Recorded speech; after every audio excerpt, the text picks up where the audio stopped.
Hi everyone, welcome back to another edition of the Velvet Lounge Life Outlander episode. So we are on episode 7 of season 5, The Ballad of Roger Mack. Woo! Outlander is wild. There are so many things taking place in a single episode. You sort of have to strap in like you're on the back of a Harley and close your eyes and get to that happy place and enjoy the ride because you have no choice. You can't jump off. So I will start by giving you a spoiler immediately. It is a crazy, crazy spoiler, but I love it. And what it is if you remember the actor Graham McTavish. Graham has not only played the role of Dougal Mackenzie, he also has been in the movie Aquaman, and I remember seeing him in the movie The Hobbit as well. Love that movie. And Aquaman, my castmate, is in that, Jason Momoa. If you remember, I am in the movie Sweet Girl, which now I don't know when it'll be released because they were in the process of editing it. And of course, this whole situation happened worldwide with this epidemic.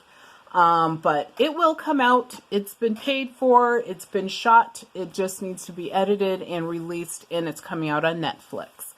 But anyway, so Graham McTavish shows up again in Outlander. However, he's in a completely different role. He plays the role of Buck Mackenzie, who is married to, I believe her name is Allie. She came over on the ship, the Gloriana, with Roger. And remember, she had the baby, and he had to hide and protect them because Stephen Bonnet was throwing anybody overboard that even seemed to slightly be sick or ill, even though they were starving to death on that ship, because he was afraid of an outbreak of, I believe it was the chicken pox or the measles or something. So, yes, he is back playing the role of Buck. And the way that they wrote it, unlike in the book, Buck Mackenzie makes an appearance. He has this altercation, and of course he's like this really jealous, crazy person with Roger. And then this whole situation with Roger resolves, and you don't hear from Buck for a while. Here, based upon what's been written into this episode, which of course is incredibly different than the book, there are more similarities, I will say, in this episode than there were in the previous 6 episodes. And I will also say that this episode, as well as episode 6, were my 2 favorites so far of this season. So one of the things that happens, and we'll get to Buck in a minute, because I first want to get to some more things. Because I can't spoil everything for you, can I? I want to, but I have to hold back. So here we have Roger. Roger is singing "Oh Clementine" to baby Jemmy. And I think that this is sort of a telling scene, because if the story was written like the book, Roger will be singing beautifully, probably for the last time in his life. Not that he can't croak out some little croaky, sounds and bad tones in the future based upon what happens to him in the future. But, like I said, the writers definitely got creative with these episodes. So, peaceful time at the Ridge at this point. So, someone is getting a birthday present, as you can tell. And I will and we have high definition television, so yeah, every little thing comes through. And yep, you are seeing exactly what you think you're seeing. So it is Jamie's birthday. Happy birthday to you, Jamie. And he not only gets a song, but he gets a dance. That is what I'm calling this. I am calling all of this a dance. Get over it, people. And he realizes that with him turning 50, yes, he is supposed to be 50. I don't believe it either. But he's 50 years old, that he has outlived his father by 1 year. And so there's a lot of reflecting on that, and with what's going on in the world now, it's something that I am sure many people are reflecting on, let alone those that will not be with us tomorrow, those that we lost, over the last 4 months or so. They didn't have a chance to say goodbye to their folks because of, quarantines and such.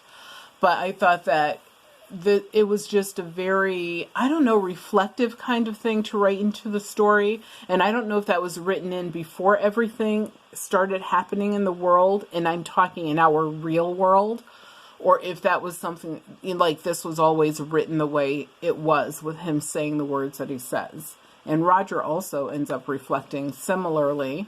And he talks about, because he's now dressed, ready, he's, tidied up, sewn up whatever he needed to at the ridge, and he is on his way to war with Jamie and, unfortunately, the British Army. And so he tells Bree that, he never got to see his father again after World War II, because he was, of course, killed in action. And he doesn't really want that for Jemmy, but he needs to do this, and he's obligated to do it. And she says something like, I will make sure that Jemmy knows his dad was brave. Because part of the thing is Roger, unlike him, whereas he barely got to know his father because of a war, it's sort of as if that circle is repeating itself. So, like I said, lots of fatherly reflections. Of course, Bree is worried. She knows what the history should be. She feels as if there's something that, is familiar about where they're stationed right now, where they're camped out for this particular, I don't know, I want to call it an occurrence, because it's not really a full-on war, because, the other side is basically fighting with garden tools, and that's barely a war. It's not fair. So Jamie and Claire, once, of course, they're also, saying their goodbyes, and as you saw, and also he got his birthday present. And of course, there's lots of reflection going on with them as well, as I stated earlier. And, they just really hate what may be coming. And they're hoping still, even just like at Culloden, at the very last moment, is there anything we can do to avoid this? And so there seems as if there is some relief, because this guy is a reverend, and on behalf of the regulators, he presents a letter to Governor Tyron. You can see his little, cut and curl curls there in his wig. And he's, basically giving him this letter that, and I'll paraphrase, of course, that says something like, they are agreeing that there's no need for this conflict if these very few reasonable, realistic things occur. They are asking for, I'm telling you people, very, very little. And Governor Tyron, he could care less. When he wants this war. So, unfortunately, what happens is, the war is going to happen. It happens. I will just tell you, the war happens. And the outcomes of the war are devastating. What you're looking at here is Roger, of course, and the reason that he looks like this is because Bree actually leaves the estate where she's, her and Jemmy and Lizzie and some others are safely tucked in, and because she gets this recon that what is going to happen because she's now remembering what she remembered from her history professors. And she's like, oh my God, they're going to get massacred. The regulators will completely get rolled over. And I have to get this news to Da, Ma, and Roger so that hopefully they can intervene, get to Murtagh and the regulators, and perhaps get them to just lay down their barely armed arms and go back to their farms or wherever and just let this die on the vine. Jamie does have an excellent question, and you know, and not a question, more so a statement. And Bree has a question. She's like, but if we do that, does America become America? Because this war is supposed to be basically the kickoff of the American Revolutionary War. Okay, we all know that that's not how history is written, and we all know that there's a lot of history that we, and I'm talking realistically, that we have been taught that is a complete twist of the truth, so it's a lie. And then we know there are parts of the history that we've been taught that are, of course, factual, and we know there are parts of history that purposely are omitted because they are too important and might make our world a better place. Why else would you leave, certain things out? So this whole conflict with the regulators obviously is fictional, and it never happened. Supposedly the American Revolutionary War got kicked off by the Boston Tea Party, and written into this story on television, what kicks it off technically are the regulators, destroying some property and getting their hands on some munitions. So they finally get not enough, but they get more rifles because they really had, remember, these are farmers. They're just trying to make a living off of the land, and they came together to form the regulator group. So they were never soldiers. They're not trained as soldiers. They don't have the equipment of soldiers in any type of way. The only thing they really have in common with soldiers is the willingness to fight and fire and some raggedy tents. Really, that's it. And so Roger volunteers to go and warn the regulators, obviously led by Murtagh, about what will happen if they fight the English. He gets Murtagh alone, and he, basically tries to explain everything to him, which he does very well, and, everything he said was accurate. However, Murtagh, he tries to convince the regulators that, this is basically a done deal. We can't win.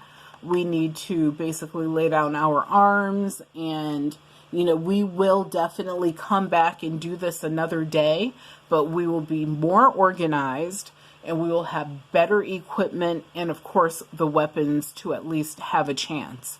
However, these guys have been so ripped down, so raped of everything, that they're like, where are we going to go? What are we going to do? We have nothing. These people keep taking and taking and taking. They can barely survive and barely take care of their families. If it wasn't for the wilderness, how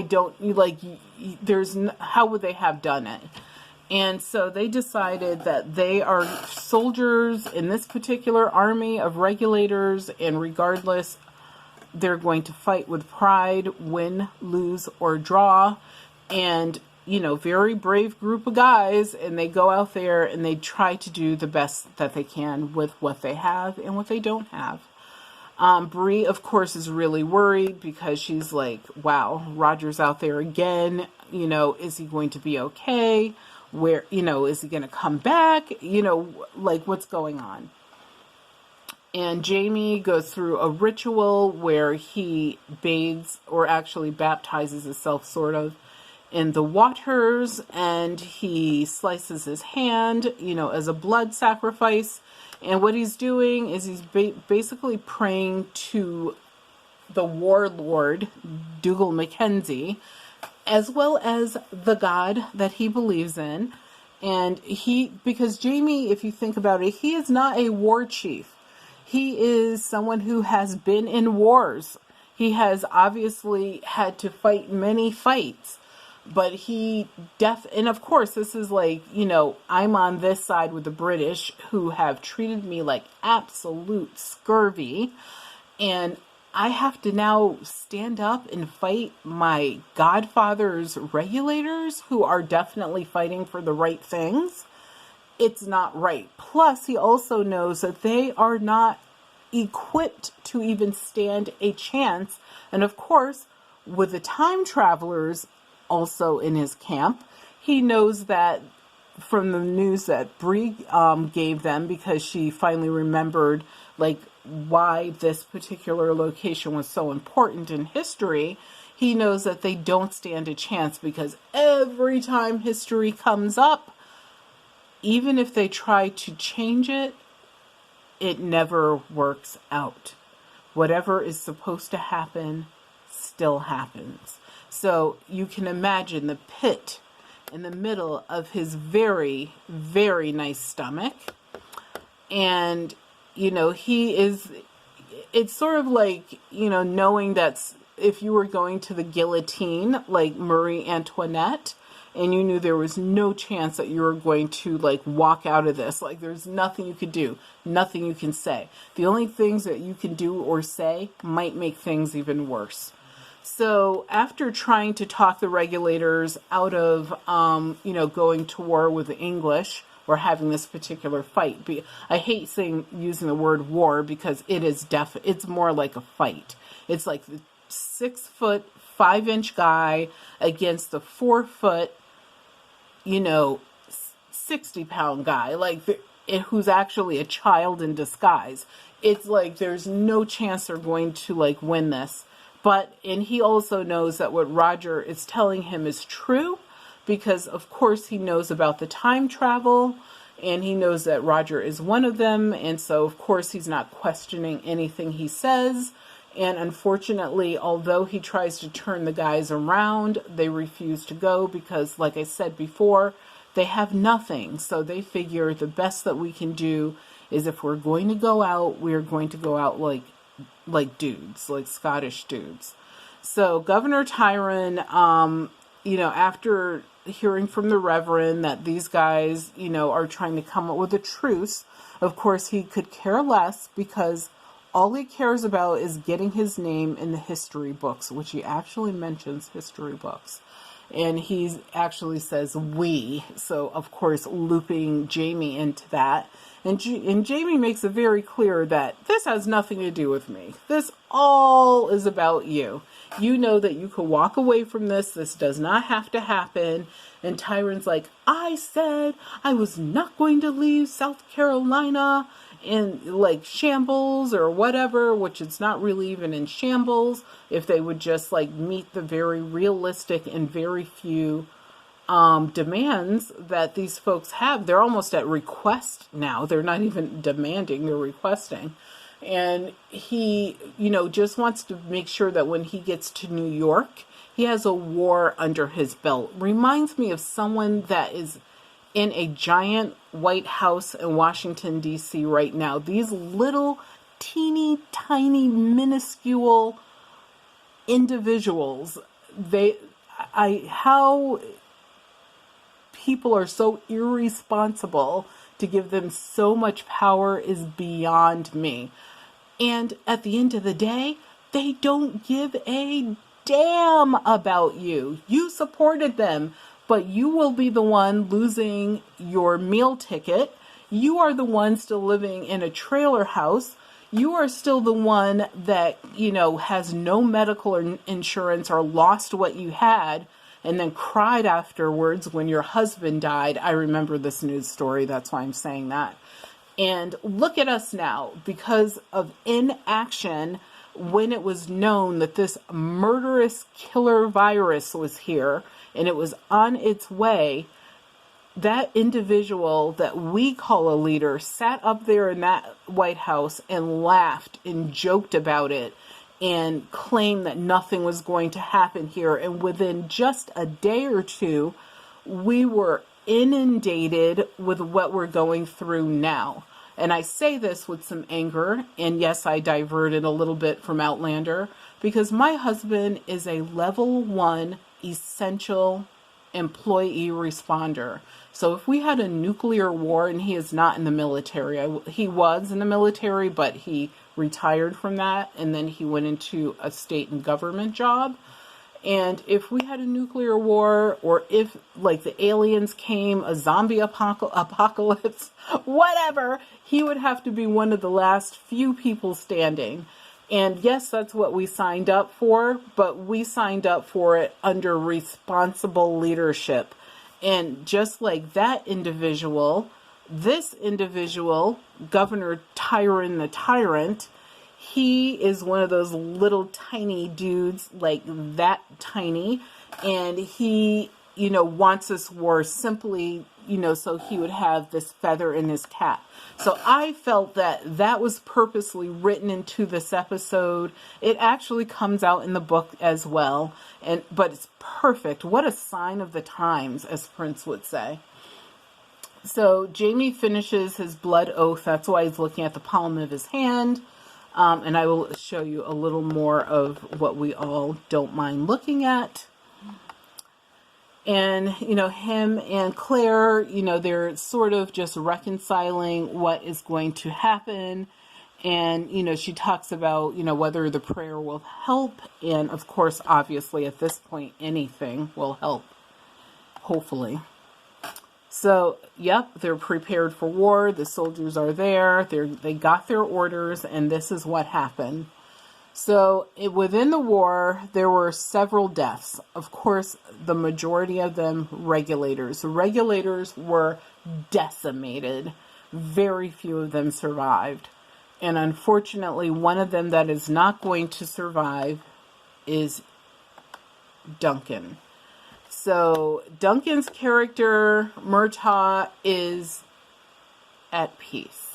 He dies in this particular episode of a gunshot wound to sort of the upper quadrant, but through the lung area.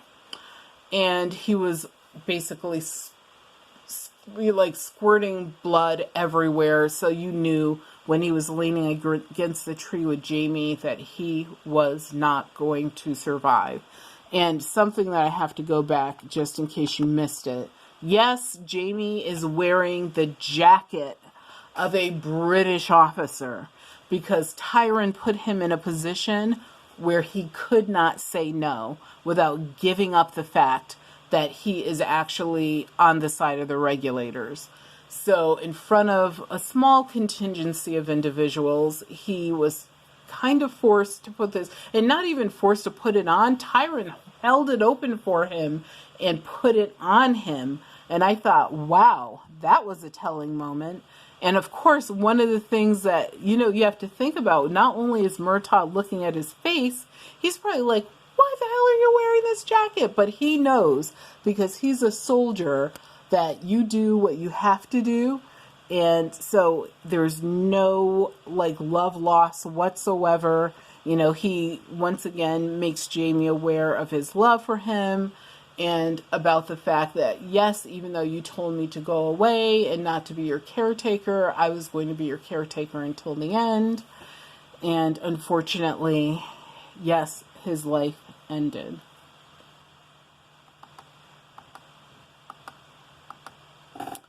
So Jamie is madder than a junkyard dog. That's a saying I learned in the 70s when I was a child from my family. And he is angry because, of course, his godfather is dead due to this bull crap. And Roger is still missing. No one can find him. And they're assuming that he's kidnapped or he's dead. And the reason for that is because, remember, he went over to the regulator camp to give Murtagh the heads up And obviously they don't know if he was captured by the British, being on the quote-unquote wrong side. They have no idea. So they're looking at the dead, they're looking at the captured, they're looking at the injured, trying to see if they can locate him. Jamie, of course, is still devastated. He's having thoughts, I think, about, like, Jesus, I just lost Murtagh, and now we may have lost Roger as well. And he may even be thinking, what am I doing? Like, what are we doing here? And yes, high definition brings out everything. So I'm hoping I'm not in HD in the movie that I'm in, but we'll see. So unfortunately, we come to this particular scene. And if you ever have listened to Billie Holiday, and she has this beautiful, almost scary, incredibly sad, but luscious song, luscious, I should say, and it's titled Strange Fruit. Obviously, it's about a little bit of a different subject matter, but for whatever reason, when I saw this scene, it's exactly what it reminded me of. And what you see are 3 bodies hanging from this oak tree. And while they're looking for Roger, they come upon this scene. And this individual is wearing the same clothing, etc., as Roger Mack. So everyone is devastated. They're like, oh my God, what are we looking at? What happened here? And what just happened there?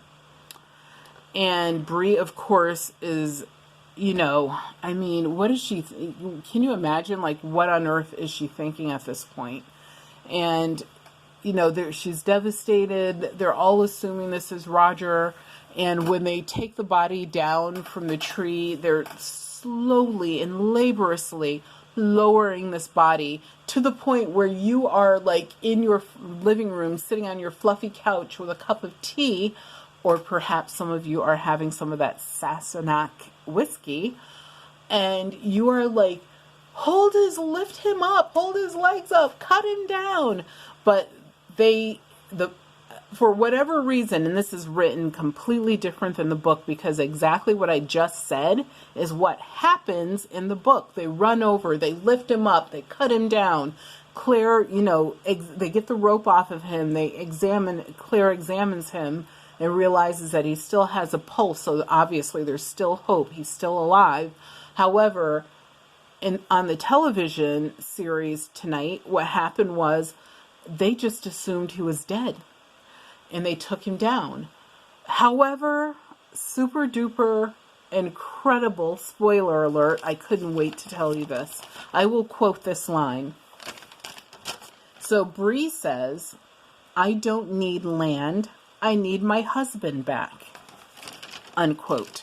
The reason that she made that statement, and that statement is actually what is part of the preview for next week, is because Tyron has offered her 5,000 acres of land.